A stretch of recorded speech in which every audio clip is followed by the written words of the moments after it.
Okay, so now I'm going to show you what these okay, my phone, okay. I'm gonna show you these sidebars now, the one that is not, it is very stationary even if you go to different screens. So we go to our personal, our sidebar is still gonna be there, all word list, home, our sidebar is still gonna be there. And so we're gonna do a deeper dive into our sidebar today. So, like I said, depending on some of these icons, they change. So if you say it, so that the go changed to goes. And like I said, our sidebar does not change. So let's just say we go back. That was the last page that I was just on other than the core word page. So back literally just means you go back to the previous page that you were just on instead of trying to navigate and find the page again. So we're going to go back to our core words and then I'll show you again back. So we go back to the last page. So that's what that button does. The next one is core words. I love this button because this just takes us all the way back to our home page, and where you can see our verbs, pronouns, indefinite articles, and then fringe vocabulary too. And so now we're going to dive into our quick fires, which are exactly what they sound like. These are going to be just simple, easy to access words that don't exactly fit under specific fringe vocabulary categories in pink. So quick fires, dad, mom, yes, no, okay. So just some of those general yes, no, okay. I like to use that when I model language, when I give them choices. So it's like, oh, it looks like you wanted more juice. Yes. Yes. Yes, more juice. And it doesn't pop up at that top button because, like I said, it's just going to be a quick fire. Thank you. Thank you. So just some of those general options. Come here, excuse me, some of those social gaffes, I guess is the right word maybe to use to describe some of these words. And so we have greetings. So when you teach kids about different social interactions, maybe you go to the quick fires and show them how to greet people differently, how we use our device, and if we need a second, if we like or don't like things.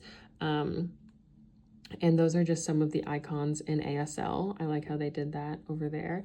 And then awesome. And we can even change these again to personalize each icon to these to the kiddos' liking. And so now we can even use the back button to go back to our main page of quick fires. So personal needs.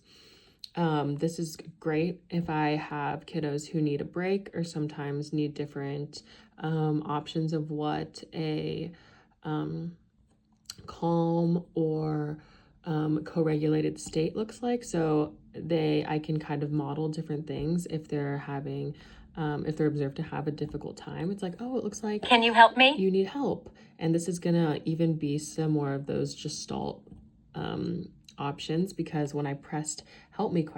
The phrase that came out was, can you help me? And so we can program different outputs as well. I'm hungry. Hungry, thirsty. I am thirsty. So instead of typing out I am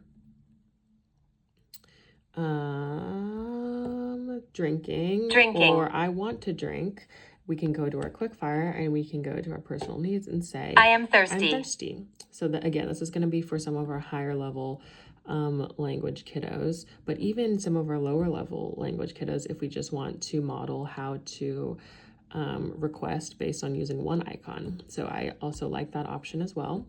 I like all of our feelings here. Again, we can access our feelings on the fringe vocabulary in pink, but again, it's going to be a quick fire as well. So this is where you're going to see our whole feelings category, like at school. At school. My assistant. So we can change all of those down there. So we can say, are you okay? Are you okay? And then instead of typing out, I am happy, we can go to our quick fire and say, I am happy. Or we can say, I am. And then we can go to our feelings category. And this is where it gives us a whole list of different feelings other than the options in our quick fire. So this is where we're going to be more specific about some of these different feelings that we may want to model for different kids or show when we feel that way. And so I'm going to go back to my core words. I'm going to clear that, and I'm going to go back to my quick fires. And so, like I said, we went through greetings, personal needs, feelings, questions. So if I wanted to communicate different questions and model if they were confused. So if they selected a color and I said, oh, What color do you have? what color do you have? And then I could model some of that on the quick fire.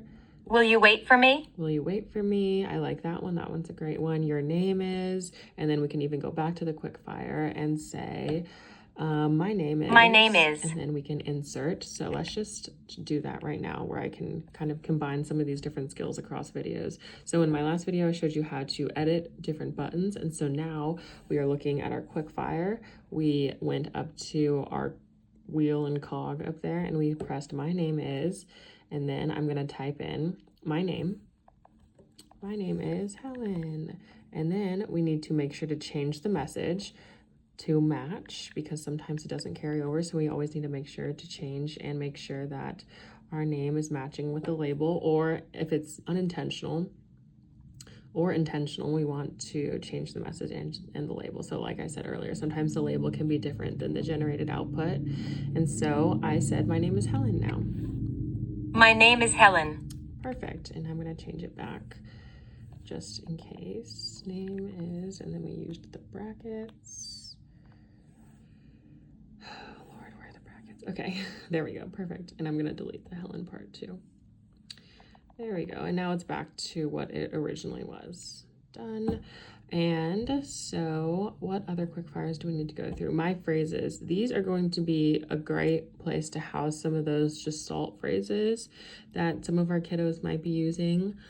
So for example, maybe your kiddo was really, really happy when it was their birthday. And so whenever they're happy, they sing happy birthday now to kind of communicate that they're excited or they're happy. So maybe we can even add happy birthday here to communicate that, or just to make some of their gestalts functionally able to access on their device. So that is where I would add our phrases there. Or if you find phrases that you use in common day life that aren't already on the device, you can add them there. So maybe an example that I like to use in everyday speech therapy world is you did a great job doing your work, or great job doing your work, or another one could be let's try that one again, or different common phrases that can be put together so I don't have to go through all the buttons and hit them at once. So yeah.